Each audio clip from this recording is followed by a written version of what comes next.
My name is Jenna. I'm Greek. I was born in Germany and I grew up in a very strict, traditional Greek Orthodox family.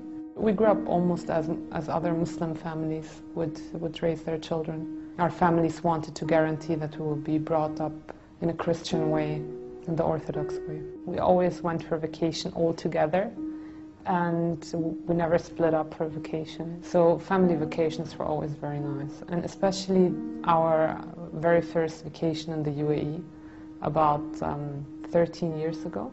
I was like 12, 13 years old, and the first week we stayed in the country, we did a tour all over the UAE. And it was on a Friday when we were on the way to a souk. Suddenly the adhan came on for the her time, for the prayer time. And everything stopped. People stopped their cars, took their prayer rugs and just go out and pray on the streets. The sound of the adhan was something that changed something inside of me. And subhanAllah, I don't know what it was, but it never left me, kind of. It changed something and it stayed. And I just wanted to know what it means, what it actually says.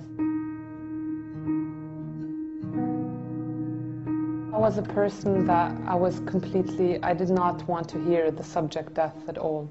I didn't want to hear about death. I used to leave conversations when it comes to death, and I never attended funerals. My uncle died in front of my eyes, taking his last breath, and that was the thing that changed a lot inside of me. I just started feeling that this life isn't exactly what I thought it is, and we're investing too much time and energy on things that could be gone in a second time. And because after the death of my uncle, I faced a time where I used to wake up 3 times in the night, going to check if my father is breathing, if my mom is still breathing. Constant fear of death, because you think that this is the end. That made me strongly start researching again about Islam.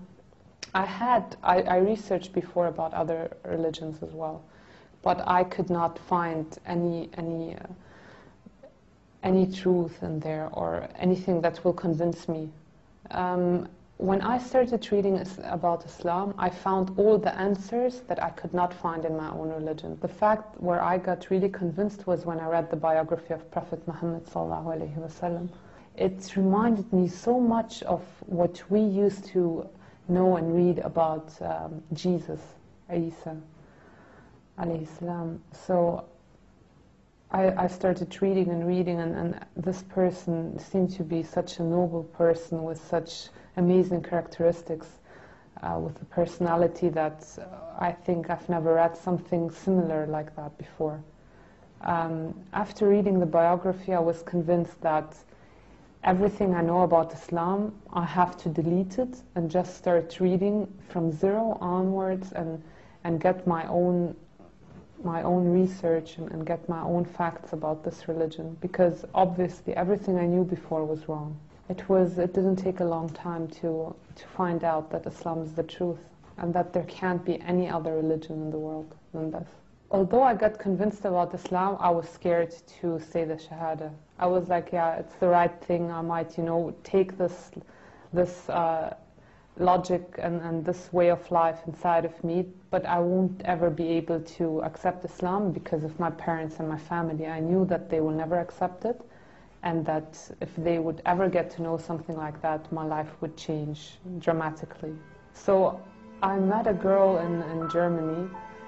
She's from Egypt. Her name is Noha. She helped me a lot because I met her right when I started praying to find the truth, to get more courage in what I'm doing. We got to know each other. We talked about Islam. She started explaining everything to me, all the questions that I had, because I was convinced. I knew it's the truth. I knew my religion is wrong, and that I couldn't live like that. After meeting Noha, I think 1 or 1.5 months later, I took my Shahada in Germany, in the student dorms. It was supposed to be just me and her, but somehow Muslim students got to know that someone is going to convert to Islam, so I had about 20 people in the room afterwards. So alhamdulillah, I had many witnesses. Alhamdulillah, I took my Shahada, and I will never forget that day, and I will never forget my first